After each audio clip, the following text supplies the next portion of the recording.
ce 3 janvier 2015, François Garret, maire des Mureaux et président de la communauté d'agglomération de Seine-et-Vexin, a convié les forces vives de la commune, ainsi que de l'intercommunalité, à venir assister à ses vœux au COSEC Pablo Neruda. C'est Bernard Durutte, premier maire adjoint, qui a ouvert cette cérémonie des vœux, suivi du conseil municipal des enfants et du discours attendu de François Garret. D'échanger autour d'un verre, un moment fort quand même de la vie collective locale, puisque c'est un moment qui permet l'échange, voire la création et l'innovation de projets autour de ce rassemblement de toutes ces forces vives qui constituent donc ce secteur local. Avant de passer la parole aux enfants, il me revient donc de vous souhaiter une bonne soirée et une bonne année à tous. Monsieur le maire,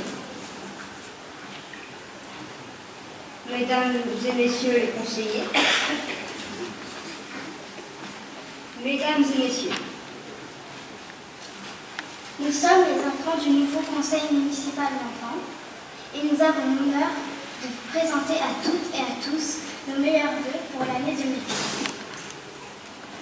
nous avons été élus le 14 novembre dernier par nos camarades de classe de toutes les écoles élémentaires de notre ville. Nous représentons ainsi tous les enfants des Mureaux auprès des élus adultes et des habitants de notre ville.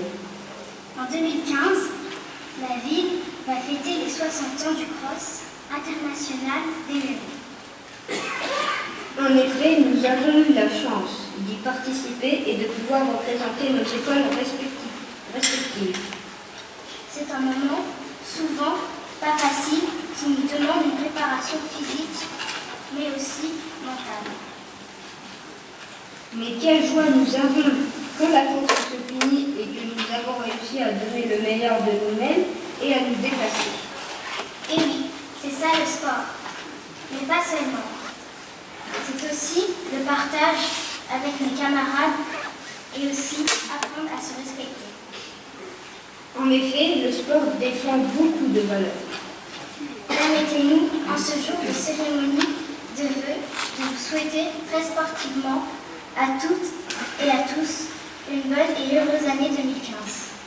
Et surtout, une bonne santé, alors n'oubliez pas, faites du sport! Écoutez, on a entendu les enfants, donc on va faire un flash mob, un moderne. Alors vous avez la main droite, la main gauche, on va pas faire ça. Ah oui, parce que vous faites tendance maintenant. Parce qu'il y a des jeunes générations et des vieilles générations comme la nôtre, il faut qu'on soit un peu in. Bon. Alors je vais mettre des lunettes quand même. Ça fait mieux. Du sérieux. Dans le vélo. Eh bien en 2015, nous accueillerons plus de 6000 participants de toute la France pour les championnats de France de cross scolaire le 18 janvier et ceux de la Fédération française d'athlétisme le 1er mars. Cela fera 60 ans que le cross international des Mureaux existe. Et d'ailleurs, je vous inviterai, ceux et celles qui sont là, à venir voir le challenge Pierre Le Faucheux qui a été porté par tous les grands champions depuis plus de 60 ans, comme Michel Jazzy, Michel Bernard et d'autres, sans oublier aujourd'hui Paul Arpin, ou même éventuellement des grands champions olympiques comme Jeanne Aimé. Autant comprendrez que cette année, ces vœux seront placés sous le signe du sport. Je crois que le conseil municipal des enfants l'a déjà dit. Dès 2001, avec mon équipe, nous sommes engagés dans une course de fond. Nous, Muriotlin, sommes des athlètes, avec nos valeurs faites d'éthique et d'esprit. Il y a quelque chose que j'ai oublié, vous voyez, mais on n'a pas rappelé le protocole. Donc, monsieur le préfet, mesdames, messieurs les parlementaires, mesdames, messieurs les conseillers régionaux, mesdames, messieurs les conseillers fédéraux, mesdames, messieurs les maires, mesdames, messieurs les présidents d'agglomération, mesdames, messieurs, tout court, franchement, je vais complètement oublier. Je suis un jeune de 800. Je ne vous citerai pas, comme les années passées, l'ensemble des équipes sportives internationales, nationales ou locales de nos concitoyens. Cependant, pour 2014, je ferai un petit clin d'œil à mes amis de Mantes et à mes amis de Poissy. Nous avons eu la joie, pour la première fois, avec l'Olympique Football Club des Mureaux, de gagner la Coupe de Paris et de nous rapprocher. En mars 2014, vous nous avez renouvelé votre confiance. Cette élection est le fruit du travail des précédentes équipes municipales, de 2001 et 2008, que je dirigeais, des services municipaux de notre ville et de vous tous. Au nom de la nouvelle équipe qui est derrière moi, nous tenons à vous remercier tous. De 2014 à 2020, nous allons à la fois continuer ce qui a été démarré et préparer le futur. Je vais vous présenter les grandes lignes de notre action. Je tiens à préciser que pour notre part, nous considérons que nous ne sommes pas en crise. Nous sommes au contraire dans une grande période de mutation. Nous devons de prendre en compte pour les bureaux et notre territoire de Seine-Navard. Il n'est pas question pour nous de nous complaire dans le conservatisme ou d'être des voyageurs de l'immobilier. Demain ne sera pas comme hier. C'est évident. Il sera nouveau, il dépendra de nous tous. Nous ne devons pas être passifs. Nous ne devons pas être rétroactifs, mais œuvrer pour la proactivité avec les outils dont nous disposons. Les rapports au temps et à l'espace ont transformé notre façon de vivre. Aujourd'hui, nous traversons les continents et les océans en quelques heures. Notre vie quotidienne est rythmée par nos smartphones et les réseaux sociaux. Nous sommes passés au fil des siècles de l'oral à l'écrit, puis à l'imprimerie, et aujourd'hui, notre société mute dans l'ère du numérique et du virtuel. Tous les domaines sont concernés par ces évolutions. En premier lieu, c'est naturel, le vieillissement de la population, avec des conséquences importantes dans la durée de l'activité, celle de l'inactivité et celle de la dépendance. Par exemple, en 2014, il m'est arrivé de me retrouver dans des EHPAD, pour aller voir les centenaires, et j'ai retrouvé parents et enfants dans la même EHPAD. Que voudra dire demain la succession? Que voudra dire demain, éventuellement, être enfant, petits-enfants? Peut-être qu'il y aura des responsabilités, justement, par rapport à ces liens intergénérationnels. En second lieu, les réformes territoriales. On en entend beaucoup parler. Et je tiens à préciser quand même, je crois qu'ils ont été engagés depuis 2010 par l'ancien président de la République et qu'elles ne font que s'accélérer. 2015 sera le 70e anniversaire de l'armistice de 1945. Certains d'entre nous ont vécu les sorts des 30 glorieuses, caractérisées par une extrême prospérité économique. Les 30 années suivantes ont été marquées par la rigueur, la rationalisation et la culture du résultat. Nous sommes entrés dans un libéralisme non régulé, avec une mondialisation accrue de l'économie et des lieux de production. Nous en avons subi de plein fouet les conséquences en Sénat. En 2015, face à ceux qui appuient sur l'accélérateur et à ceux qui freinent le cas de fer, une société d'équilibre est nécessaire par une participation et un accompagnement de tous les citoyens dans cette grande mutation. Depuis 2001, pour les Mureaux, notre objectif est de construire un ensemble uni et non une juxtaposition de quartiers. En ce sens, nous nous sommes engagés dans une logique de pôle avec une dominante d'activité. Par exemple, nous avons fait le pôle administratif, le pôle de la mairie. Nous avons fait le pôle de l'expression manuelle avec le pôle Molière qui sera inauguré la semaine prochaine. Et bientôt, nous ferons le pôle de l'expression physique avec le pôle Léo Lagrange au stade.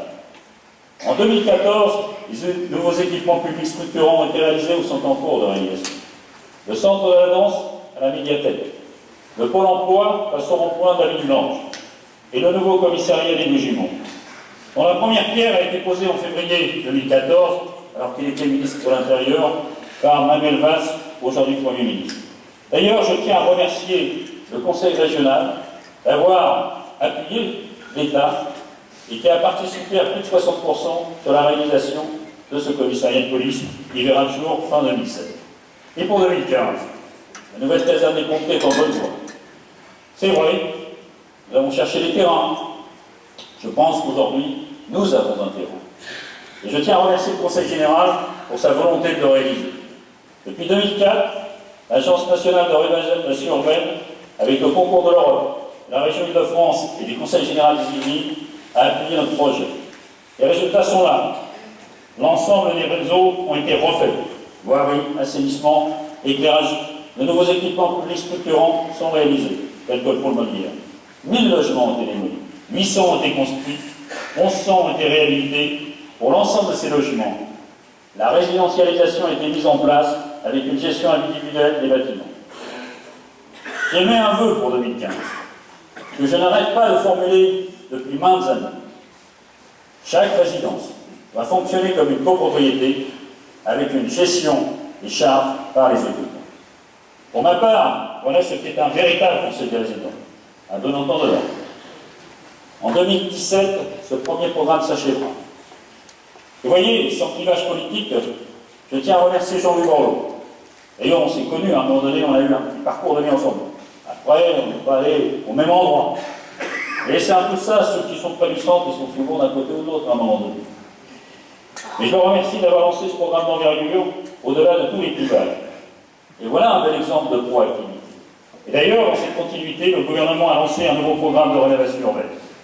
Les Mureaux fait partie de ces 200 territoires qui ont été désignés début décembre 2014. Ce nouveau projet concerne 3 secteurs du Mureaux. À l'entrée de la ville, depuis l'autoroute A13, l'ouverture des musiciens vers le parc du Sautour et la réfection du centre commercial des Musulmans viendront achever le premier programme de la rénovation urbaine. Je tiens à remercier M. le Préfet. Je crois qu'on m'avait dit qu'il viendrait. Je ne sais pas, mais cela, j'ai vu le sous-préfet de Mantes-les-Mureaux, qui est présent ici. Je tiens à le remercier de nous avoir soutenus pour inscrire le pôle gare dans ce second programme de rénovation urbaine. Cela n'était pas si excellent. L'arrivée d'Éole modifie les quartiers de la gare et du centre-ville. Nous nous devons de revoir l'urbanisme de tous ces secteurs. Depuis fin 2014, un schéma de cohérence urbaine est en cours de réalisation du centre commercial des Musulmans jusqu'à la Seine. Une fois terminé en juin 2015, après une concertation large, il définira les grands axes d'urbanisme de la Seine à la gare et de la mairie à la médiathèque. Parallèlement à cela, nous travaillerons sur l'entrée de Verneuil jusqu'au pont de Melan. C'est vrai, on dit le pont de Melan, on ne dit pas le pont des Mureaux. On dit le bois de Verneuil, on ne dit pas le bois des Mureaux. Et on ne dit pas l'aérodrome de Verneuil ou de Melan, on dit l'aérodrome des Mureaux. Alors je ne sais pas si c'est à cause de l'environnement, ou des environnementaux, mais c'est vrai que nous, les Mureaux, nous mettons l'aérodrome. Bon, pour Eugène, le bruit ne nous dérange pas. Jusqu'au pont de Melan ainsi qu'à l'entrée par Flin avec l'écoquartier du Bois-Fil. Nous n'avons pas attendu ces projets pour lancer des opérations de résidence immobilière privée malgré le contexte difficile du secteur. Je tiens à remercier les promoteurs pour la confiance qu'ils ont eue en les Mureaux. Plus de 400 logements en accès à la propriété sont réalisés ou en cours de réalisation. D'ailleurs, ce matin, j'ai lu dans le Parisien, un journal, qui disait qu'il y avait une attention moindre pour les Mureaux, alors que nous n'avons perdu que 9 habitants. Et il est vrai que nous avons, depuis les 5 dernières années, démoli tout un ensemble de logements. Il était évident qu'on ne pouvait pas augmenter de population comme d'autres villes. Mais par contre, on est en train de revenir aux 32 000 habitants. Comme vous pouvez le constater, l'ensemble de la ville est concerné. Préparer demain, cela se décide aujourd'hui.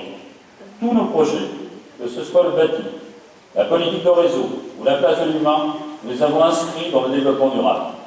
Nous avons tenu à concilier densité urbaine et développement de la nature. Tout le monde est unanime pour le reconnaître. Et Mureaux est une ville de nature, et de la qualité de ses berges de Seine, de sa forêt et de ses espaces verts. Le futur parc Molière le complétera. Dans la continuité de cet esprit, nous inaugurerons prochainement la plateforme Synergie Lab, lieu de l'innovation énergétique. Plusieurs prix principaux nous ont été décernés en 2014. D'abord, la 3e fleur au concours des villes fleuries des Yvelines.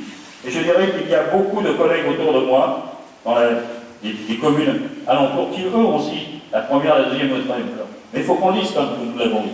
Et je tiens à remercier tous les jardiniers qui ont d'ailleurs décoré cette salle. Alors, ne vous inquiétez pas, les arbres qui sont là, ce ne sont pas des arbres, c'est vrai qu'on les a coupés, mais c'est parce qu'il fallait les couper. Parce que nous avions un projet. Ce n'est pas du tout un saccage, c'est au contraire, ils sont durables, même une fois qu'ils ont été coupés, on peut les utiliser pour faire de la décoration. Le prix 2014 de l'architecture, de l'urbanisme et du paysage, remis par le CAE, je crois que son président est là, je crois que c'est M. Philippe Totou, pour l'ensemble des réalisations depuis 2001, telles que le pôle administratif, la médiathèque ou l'avenue Paul Rameau. Le label national écoquartier qui tient tant à mon ami Michel Carrière et à tout mon conseil municipal, qui récompense le respect du développement durable et de l'environnement dans toutes nos résidences. Comme vous pouvez le constater, nous n'attendons pas, comme certains, le temps des élections, la tendance du moment ou des zones à défendre pour faire des Mureaux une ville durable et soucieuse de son environnement. Tout ce qui précède est du domaine collectif. Le durable ne peut se concrétiser que s'il existe en chacun une éthique dès le plus jeune âge sur ce sujet. Malheureusement, en cette fin d'année 2014, nous avons eu un incendie dans une école, Jean Zay, Et je tiens à avoir une pensée pour tous ceux et celles qui sont concernés. Leur travail est parti en fumée. Cependant, tous les moyens ont été mis en œuvre pour la continuité de l'école dès le 6 et dès lundi, et ce lundi, une solution sera mise en place pour accueillir les élèves. Notre politique sur la jeunesse, sur l'éducation et sur l'équipe porte ses fruits. Nos engagements se sont traduits par le Conseil municipal des enfants, qui tourne chaque année. Les bourses d'études, en accord avec Airbus Space. Je remercie et je salue. Les jobs pour les 16-18 ans, les emplois d'avenir, plus d'une centaine, l'apprentissage, plus d'une trentaine en mairie, des passeports citoyens, à raison d'une trentaine chaque année. D'ailleurs, le buffet, vous voulez bien venir, c'est bon? Il n'y a pas peur. Il démarre. Remerciez-le. C'est la section autoritaire de l'emploi qui vous aidera à remplir vos coupes. Et les filles.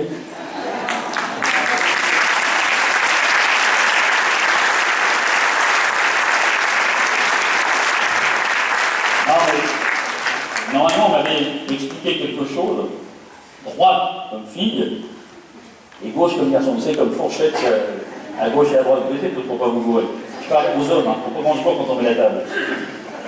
Fourchette à gauche, couteau à droite. Hein. Tous ces dispositifs ont vocation à construire. Alors oui, c'est le lycée hôtelier de Mans. Vous m'avez coupé, Madame Prima. Le lycée hôtelier de Mans. Donc, garçons et filles, je ne sais pas s'il y a le même nombre à gauche et à droite. Non. Ah ben, alors là, il n'y a pas la parité. Mais on le fera le prochain fois. En devenir. Donc, tous ces dispositifs ont vocation à construire les individus du plus jeune âge à l'adolescence jusqu'à l'entrée dans la vie active. En 2014, nous nous félicitons des excellents résultats obtenus au bac par nos lycéens de Vaucanson et d'Avignon, et surtout François Villon, qui a été classé comme un des meilleurs lycées de France, et je souhaiterais qu'on les applaudisse.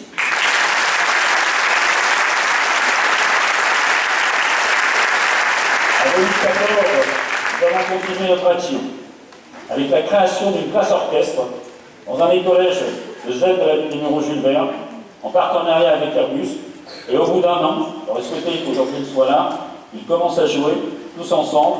Et finalement, c'est dans des milieux sociaux des fois qui n'ont pas toujours accès, notamment à ce type de pratique. Nous avons ouvert aussi la classe à œuvre aménagée de la danse pour tous les CE2 dans l'école Jules Ferry. Nous avons poursuivi le développement des tableaux numériques, des TNI. Je crois que d'ailleurs avec Seine-et-Vexin, prochainement la comité de l'AGLO, nous allons développer un grand projet numérique. C'est la généralisation des tablettes numériques pour tous les enfants des écoles primaires Lyon. Dans le même esprit, les services publics et les services au public se doivent de prendre le train de la modernisation. Évidemment, il y en a qui vont rire quand je vais leur dire le changement, ce n'est pas maintenant. Le changement, c'est permanent. Et ça change. Hier, on dit le changement, c'est maintenant. Aujourd'hui, on dit le changement, c'est permanent. Voilà.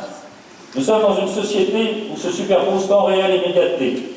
Avec le numérique, l'usager peut accéder à l'administration 24 h sur 24 et 7 jours sur 7 pour toutes ces opérations administratives. La notion de temps réel pose la question du traitement de leurs demandes et de la réactivité. Cette mutation suppose une transition forte du service public, qui ne peut reposer sur des modes d'organisation pour certains vieux de plus de 50 ans. D'ailleurs, le Conseil municipal, dans sa séance de décembre 2014, a créé une commission sur le thème « Service public » et services au public, tout en intégrant l'équilibre entre sphère publique et sphère privée. Pour notre part, le citoyen doit rester au cœur des services rendus par l'administration. Ces nouveaux modes de communication ne doivent pas supprimer le contact humain. Tous les secteurs de la société se trouvent concernés par ces mutations. Et en premier chef, l'organisation territoriale et politique de la France. Nous avons connu des périodes centralisatrices et jacobines du XVIIIe siècle, la période décentralisatrice des années 80.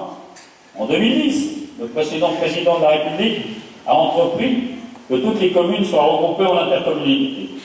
D'ailleurs, ce que nous avons fait, après moult difficultés pour certains. Aujourd'hui, en 2014, le gouvernement, par la loi MAPAM, nous presse le pas pour constituer des EPCI plus conséquents. En Ile-de-France, ce qui est amusant en 68, c'est que la Seine et la Seine-et-Oise étaient supprimées pour que Paris devienne une ville département. et pour la création de 7 départements, dont les îles. À présent, nous en venons à la création de Paris Métropole. On parle éventuellement de la suppression de certains départements. Pour les départements frontaliers de Paris, appelés Grande Couronne, un nouveau schéma intercommunal nous est proposé pour être effectif au 1er janvier 2016. Cela nous concerne totalement. Une communauté d'agglomération de 400 000 habitants, Roland, est décidée. Nous pouvons en comprendre le bien fondé en matière de santé, de transport, de développement économique, de l'information, d'habitat.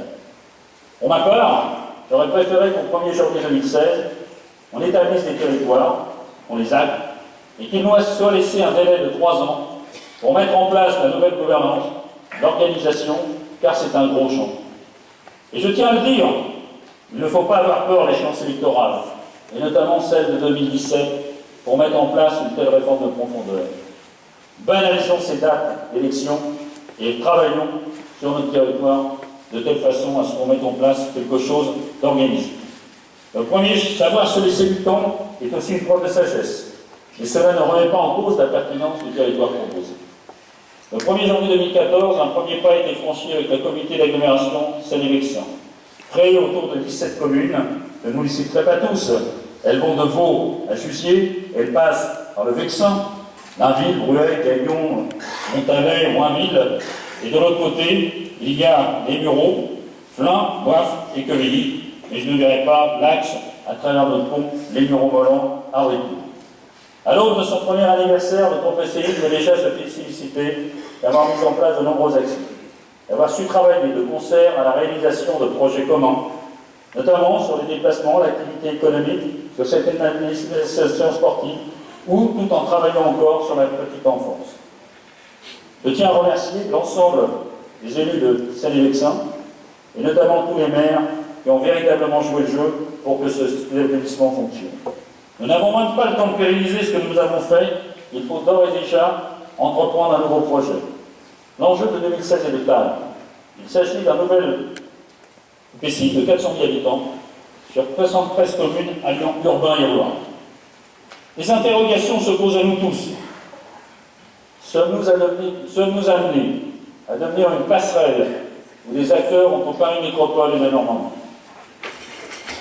Sommes-nous amenés à devenir une place forte entre le Havre et le nord de l'Europe, avec le port de Limay et le projet de Confidentiel Nord, avec le port de Conflans-Hachette?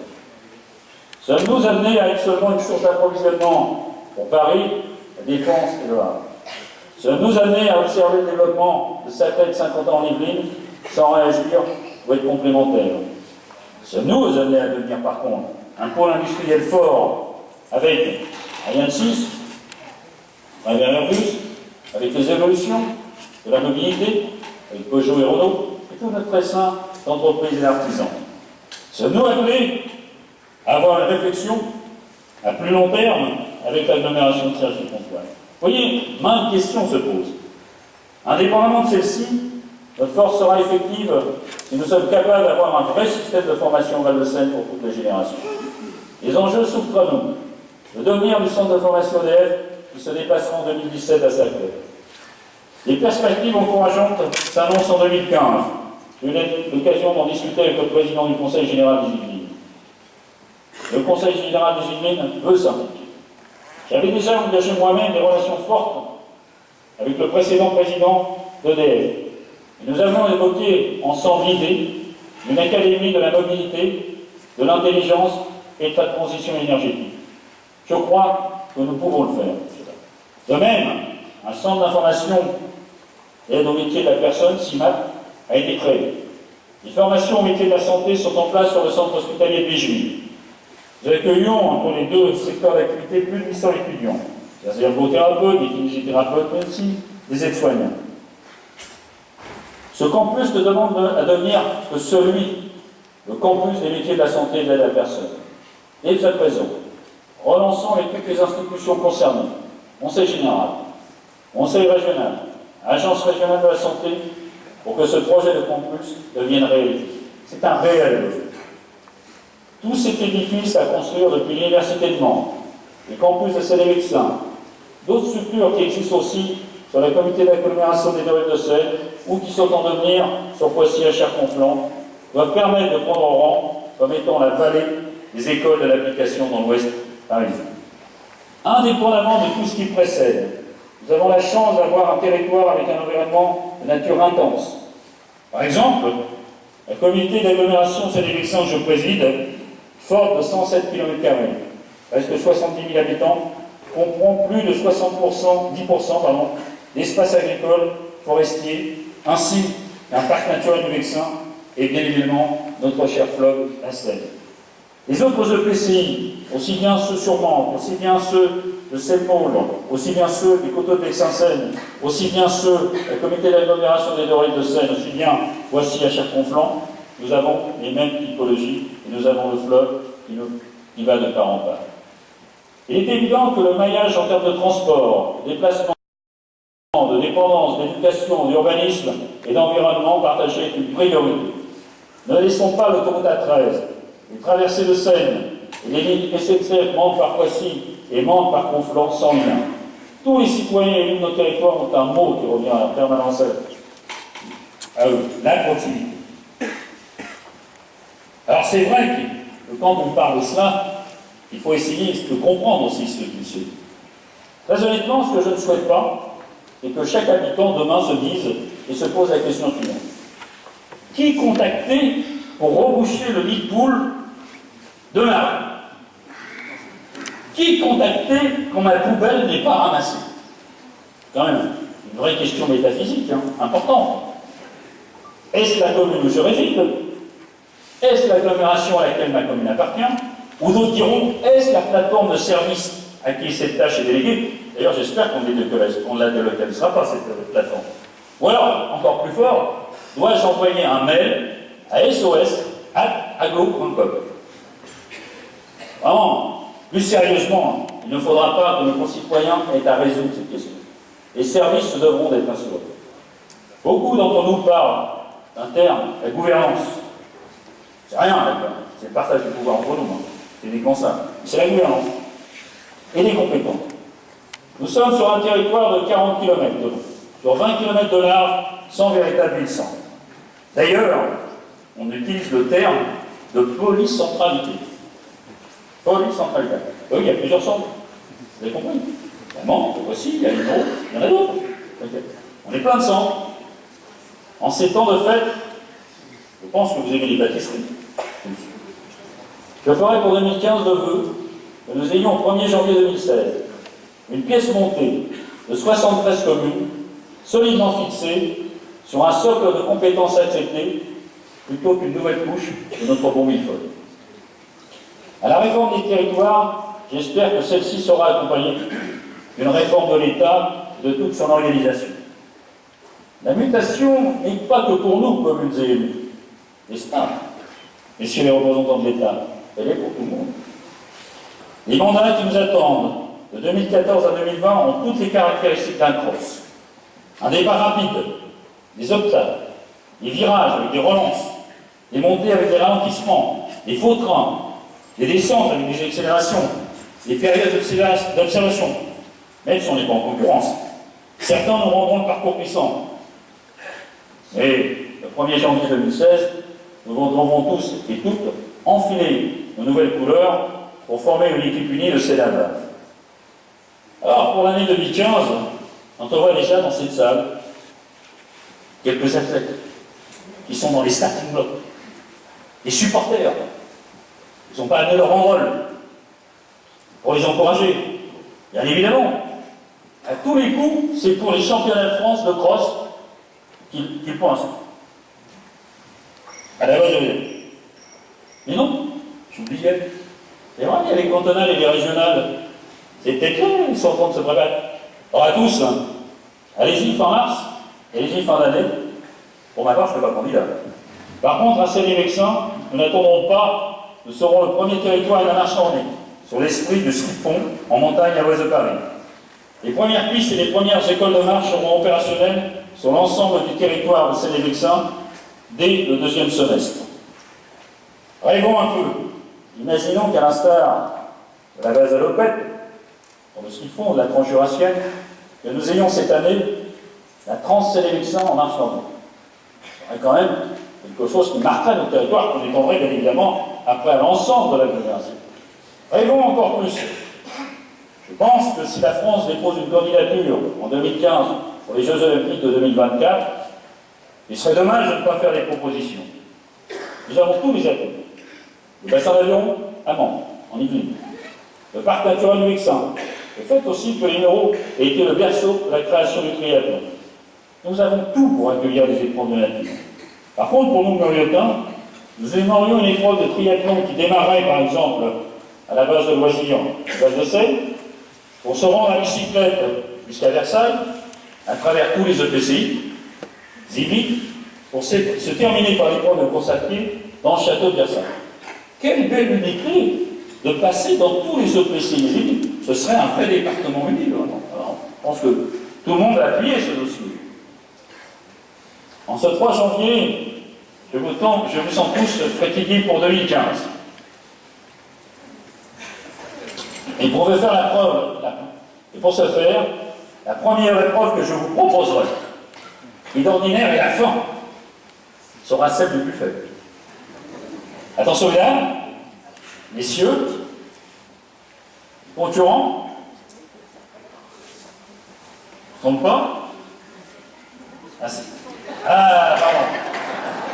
Parce que mesdames et messieurs les concurrents, la CAMI, la comité de commune des Coteaux du Vexin-Seine, la comité de commune Seine-Maule, la comité d'agglomération Seine-et-Vexin, la comité d'agglomération des Dorées de Seine, la comité de commune de Poissy à Cher-Conflans, on voulait mettre les 17 communes de Seine-et-Vexin, mais ça a été difficile pour se retourner. Donc on ne l'a pas fait. Je pense qu'aujourd'hui, maintenant, à vos marques. Prêts? Parfait.